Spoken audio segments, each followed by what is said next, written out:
Welcome to you all. My name is Andrew Chung, artistic producer of London Symphonia, and today I've got with me our guest artist for our upcoming concert, Kerson Leong. Hello, Kerson. Hi, Andrew. Yeah. I'm so excited to be performing Beethoven's Violin Concerto with you. This is coming up on April the 5th.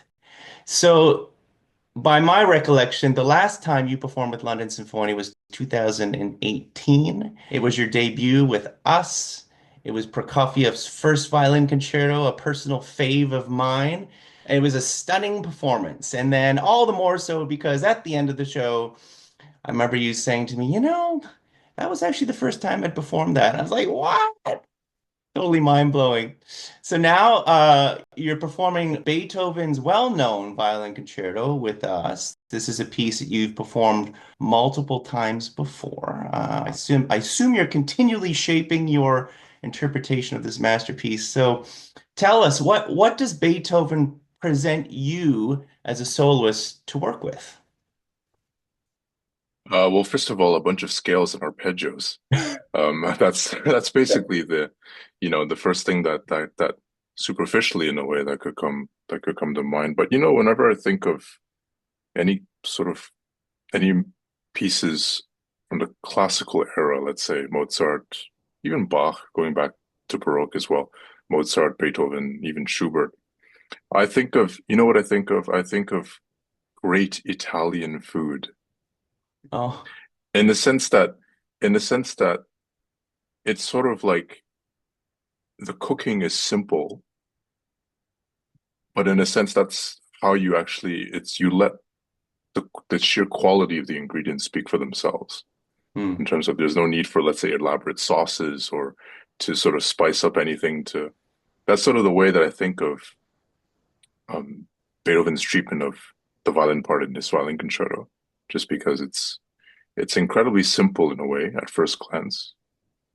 but then you realize that actually, you know, it's all incredibly well integrated with the material at hand, with the orchestra. Everything is done for a reason.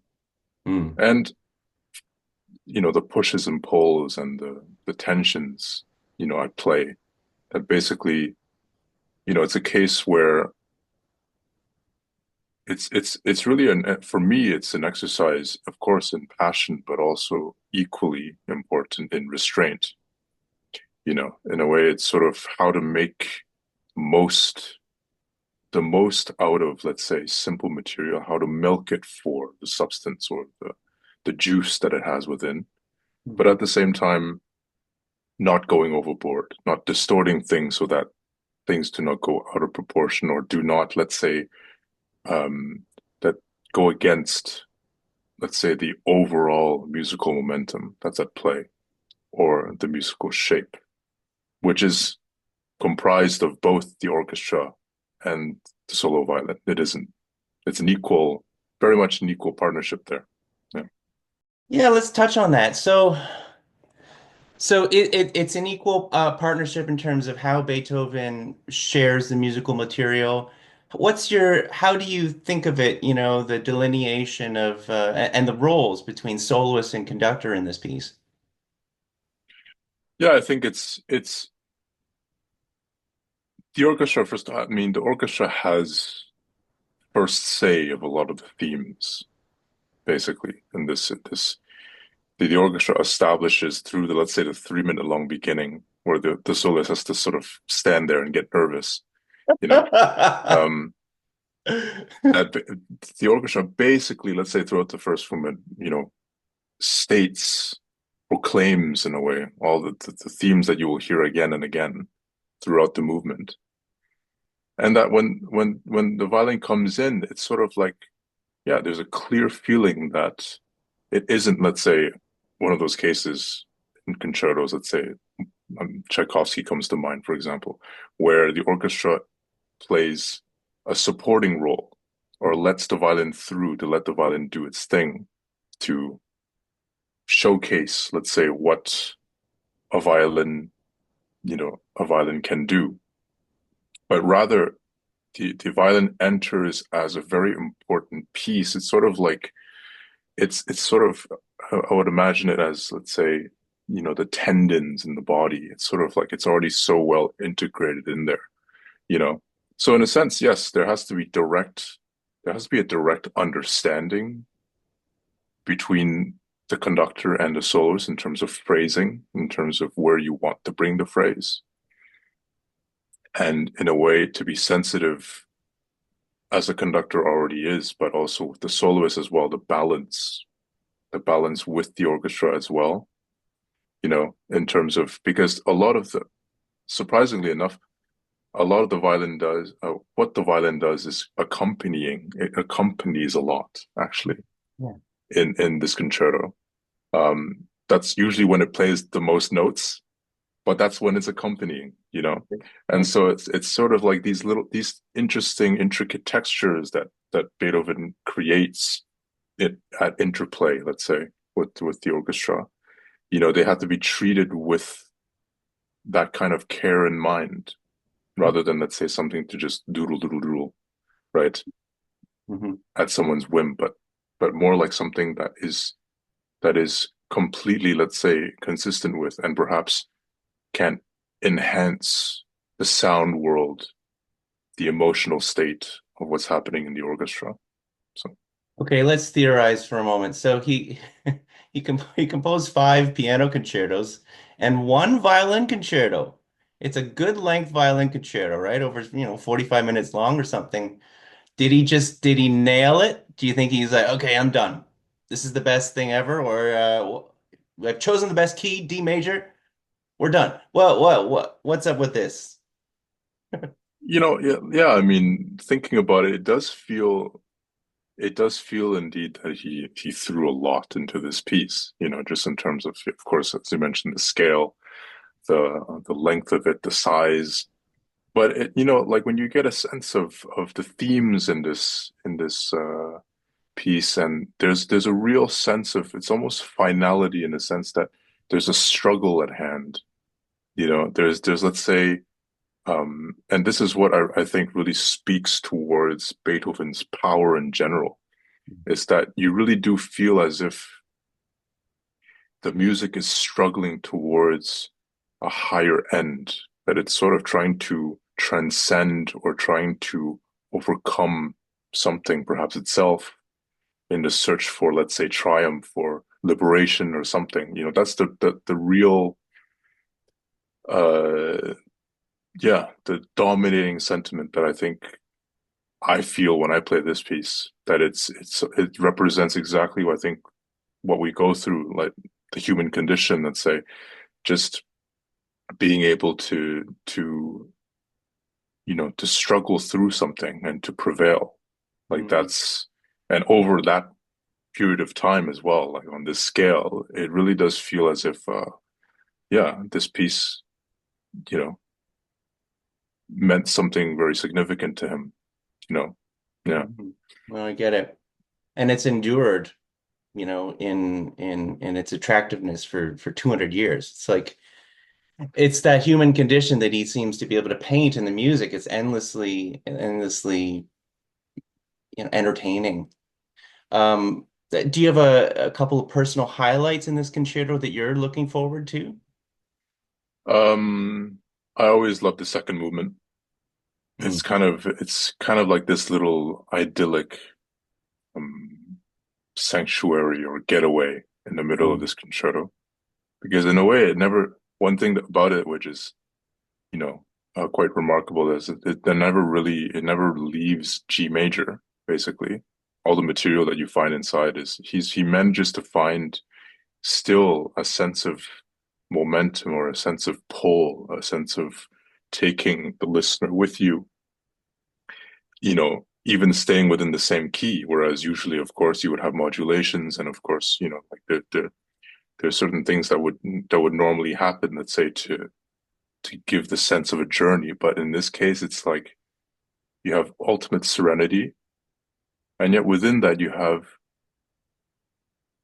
the ultimate opportunity for the violinist to express, like, an ultimate soliloquy in a way.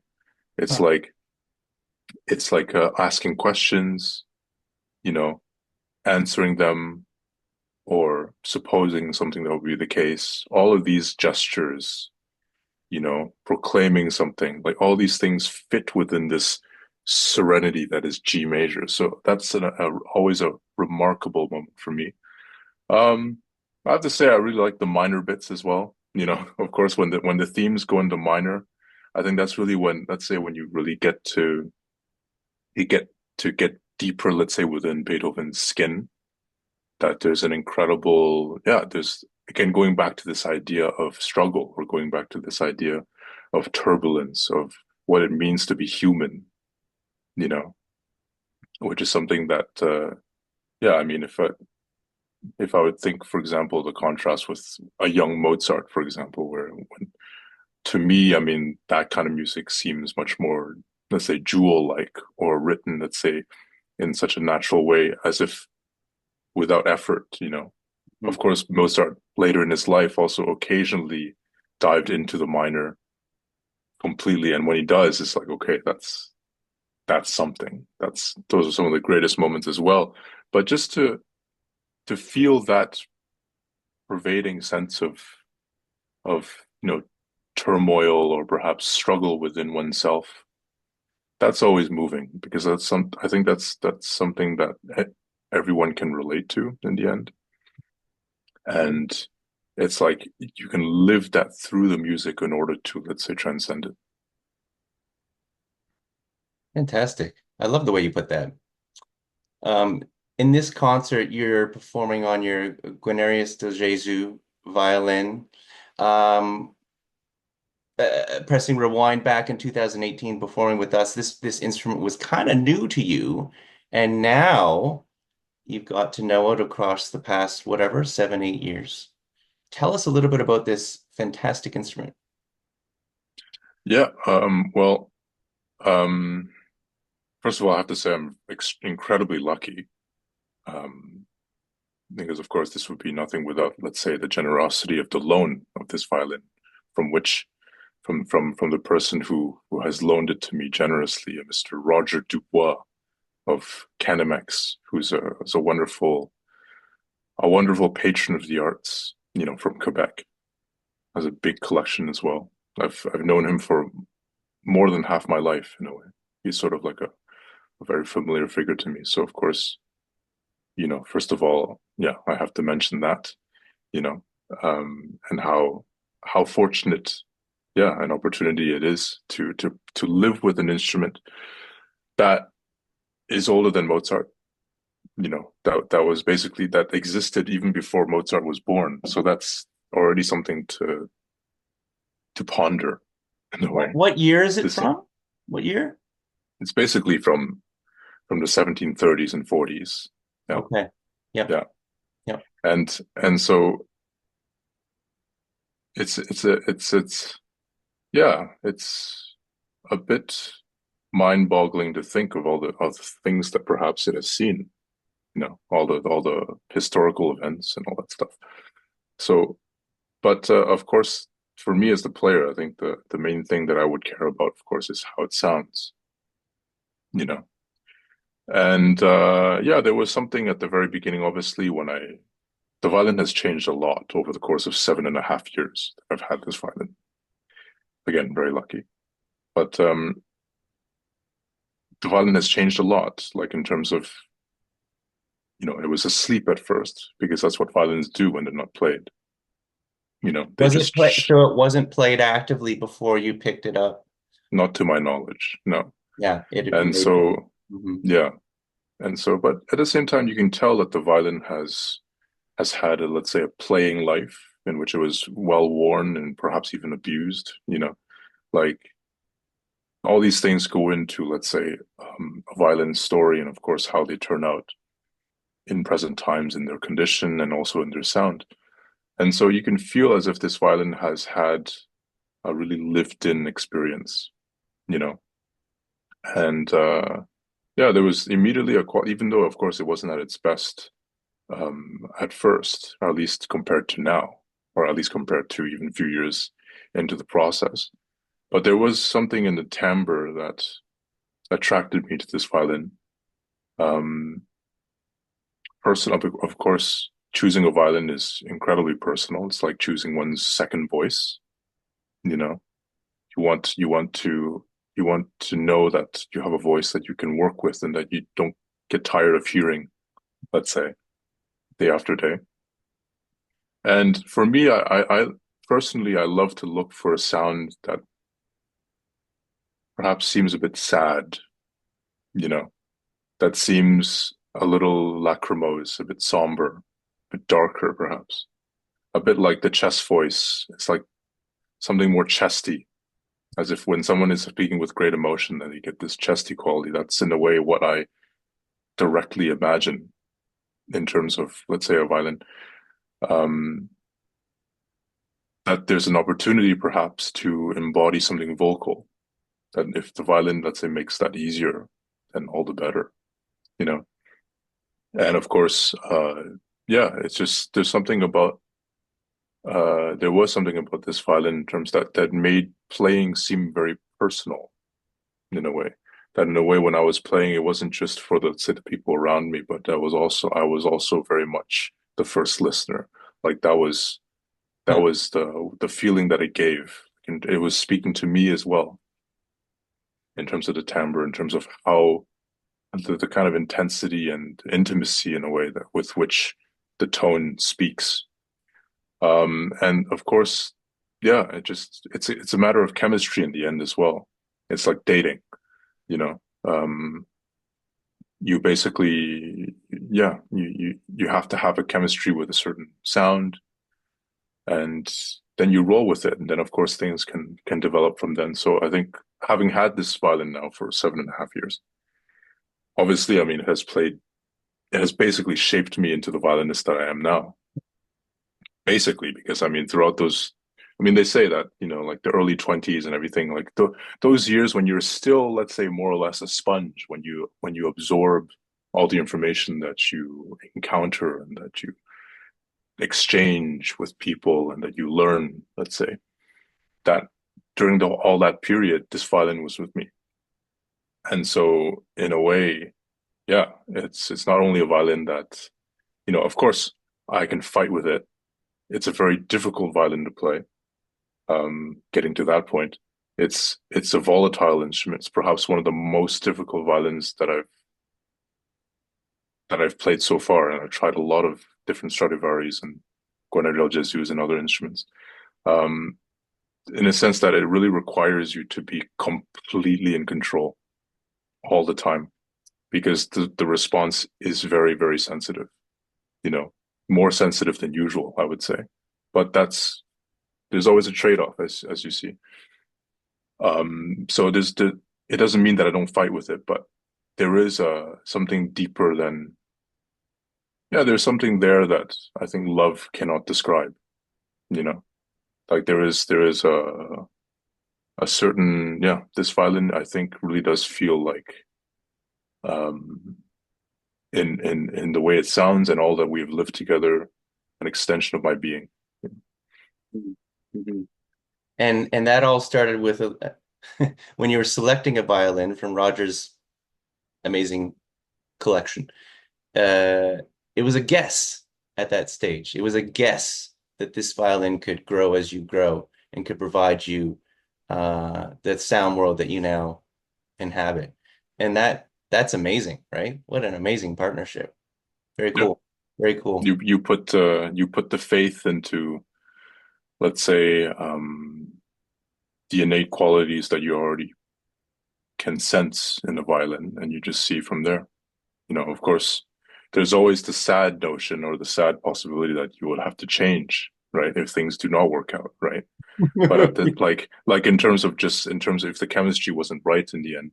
Yeah. But no, you do put the faith, and I do think gut feeling does play a big part in it, as it does almost everything. You know, so I'm glad it's a happy marriage, man. I'm really glad. yeah, Good. it's a Um, fruitful marriage, let's say. that's Yeah. fantastic. So, part of your time in London, you'll be giving a master class at Western University. So the master class environment is very, particular thing can be awe-inspiring to the young students, the teenagers who will be participating in this. So what do you remember from master classes that you participated in? What are you trying to impart? What sort of best experience are you trying to impart to these young aspiring professional musicians?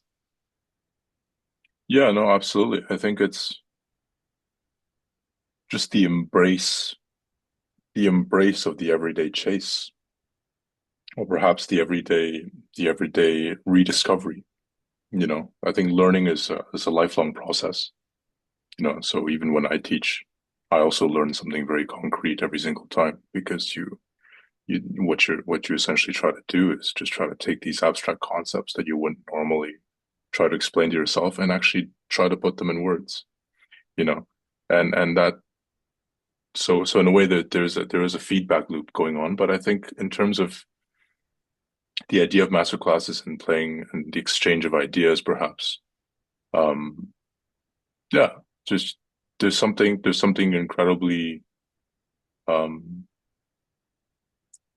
I find that there's something incredibly comforting in the idea that, let's say, oh, let's say there's always somewhere farther to go, because that gives you, in a way, direction and gives you a continuing purpose and everything, like to be to be humble, let's say, not only in the face of the music, but also of yourself, to allow yourself that process, to allow yourself the space and the peace of mind and faith in a way to go forward with that process every single day, just searching, not putting the pressure on yourself, let's say, in a too particular way, but just to be able to remain open and receptive and to be able to question things, Hmm. to learn but also to unlearn. And so in a way, these are all, things that I think are all messages that I try to convey, to young people, that music is just music, on bottom line, but also that it really does, once you go up from there, let's say, that it really does help you know yourself, and that it definitely does help to provide you that sense of comfort, that sense of meaning, let's say, when life doesn't, you know. And for that reason, I think it's a beautiful, music is truly a positive force, I think, and that this is the message that I try to convey, you know. No. That's a beautiful, really beautiful approach Mhm. to music making. So thanks for sharing that with us. And thanks for this interview, Kerson. Really looking forward to performing this Beethoven Violin Concerto, seeing you in London yet again. And thanks very much. No, so looking forward to coming again and see you soon, Andrew. Okay. Thank you so much. Yeah. And now I welcome Tania Miller, who's our guest conductor for this concert. Hello, Tanya. Hello, how's it going? Yeah, very, very well. Thank you. So I'm excited to welcome you back to London. London Symphonia has this nice association with you going back to 2000 and what was it, 2019. I feel like over the years we've covered a lot of music together, carefully curated programs. And this concert, once we decided on the Beethoven Violin Concerto, uh, there was a lot of back and forth. We're like, okay, what Sibelius might we pair this up with? And we just kept coming back to Sibelius, his second symphony. Why is that? I'm so thrilled to be coming back, first of all, with London Symphonia because I always enjoy, first of all, the orchestra and they have this just great drive to explore repertoire and to do great projects together, such as our Rite of Spring concert, for instance, which goes beyond what you think. An orchestra like London Symphonia can pull off, and they pull it off with absolute greatness. So it's firstly that there's that energy that I get from you guys where we can kind of go into a place which is a little bit beyond where you might expect. And then I think about the beautiful church that we perform in and just the acoustics of that. So putting those two things together, my mind kept coming back to Sibelius and the Second Symphony, which has the most gorgeous sonorities. Right off the bat, there are these beautiful repeated string notes that are just like heartbeats in a sense. We can call them bow vibrato in a sense because it's the same note played over and over by the moving bow. And it evokes such emotion, this particular piece. There is a lot of sense of light and dark, something vulnerable, something heartfelt, and a sweetness. There's a pastoral quality, especially in the opening movements, which I heard inside the space and I heard with the London Symphonia. So I think for me, a lot of coming to this symphony was just this true love for the piece. It's one of the first pieces I ever fell in love with as a conductor, and one of the most gorgeous, evocative, nationalistic pieces. At this point, to perform it with all of you and to play it in that space, I think is just going to be a gorgeous and very, very special experience. And there's something about this symphony and the demands on all of the orchestra, the involvement of the entire orchestra just gets everyone excited. It gets, the brass or it lots to play in the strings and the winds, percussion. It's just Yeah. a beautiful, equal effort, wouldn't you say? There's all of these moments where he writes a choral a choral grouping of brass, for instance, or something that's very specialized to the quality of the strings. And the wind writing, for instance, is very much something that is in communication back and forth with all the other different instruments. So there is really this sense of all of the orchestra communicating within itself and evoking a lot of different kinds of um, emotion that is in this case taking us somewhere. It's it's taking us on towards a really grand and victorious finale that uplifts the spirit, that gives us a sense of hope and drive and determination. And I think that's why we love it so much. And it seems that there's some similarities with the way that Sibelius approached this symphony and the way that Beethoven approached much of his music, taking these small fragments, and then he creates something colossal. The expansion ends up being huge, huger than life. Do you feel those Mhm. similarities? For sure. Like if you think about the very opening of Beethoven's Violin Concerto, just simple timpani notes, bum, bum, bum, bum, bum. And at the opening of Sibelius Symphony number two, we have da da da da da dee da da dee da da, a very simple repeated gesture in the strings. And also, I think of Beethoven in the sense that the opening movement of Sibelius' symphony is, as I said, it's a very pastoral, delicate, sweet kind of yearning music. And uh, Beethoven did really brought us into the sense of emotion through his music. He really brought classical audiences into the Romantic era through this idea of expressing humanity, of making us feel something about who we are and how we live and why we live the way we are, what our ideals were.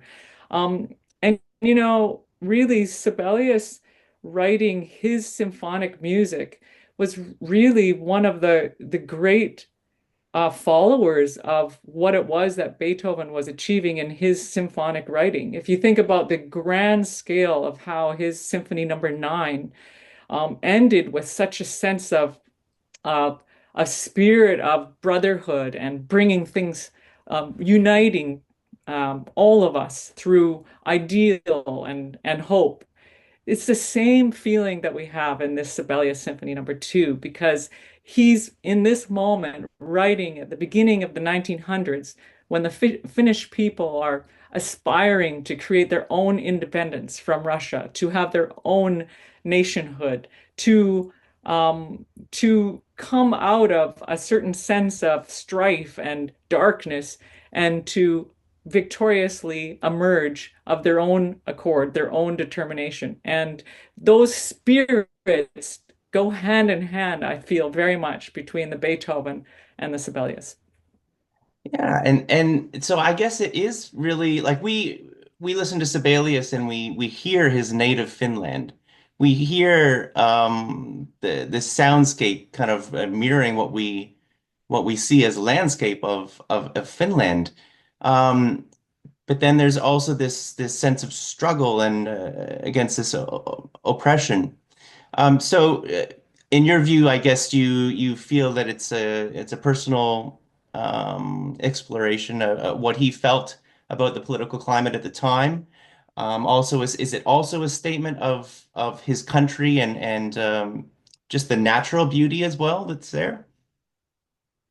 Well, I can't conduct any of the Sibelius symphony music without feeling the natural element of what Finland really is. But I feel the natural element of Finland much more distinctly in his first symphony, for instance, where you really hear birds or you really hear the landscape of long emptiness or iciness that you would hear, for instance, in his violin concerto. There are certain moments in his writing where you very much feel the landscape per se.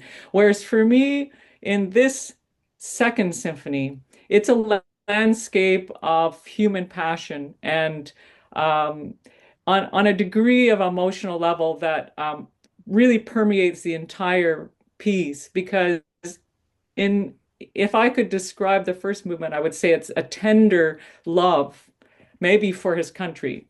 But we go through the second movement in this very foreboding walking bass and a sense of darkness, but also a sense of kind of line, like a chant almost. There's a certain kind of sacredness to that music. And then the third movement is just violent. Like we've really come out of whatever this dark shadow is and have to really grapple with something. But in it, inside that movement, there's this moment of such tenderness. You know, there's a second theme that is so tender, and that second tenderness is what leads us to this incredible outpouring of love and of victory, but also determination, as I've said, because in that last movement, there is this kind of swirling pedal line that continues forward like a wind. And this does remind me so much of Sibelius and the natural forces that are against humankind. I feel like we are in a storm, all in our tight in our coats and forcing ourselves forward against the odds, and that we come out through that striving, through that determination. And I think that's what really speaks to people through Romantic era music and this beautiful music of Sibelius and Beethoven is that comparison we can make metaphorically to how sound makes us feel something about our lives. Mm, too true. Tanya, I'm really looking forward to working on this piece with you. This will be our concert on April the 5th, live from Metropolitan United in London. Thanks again. Thank you very much.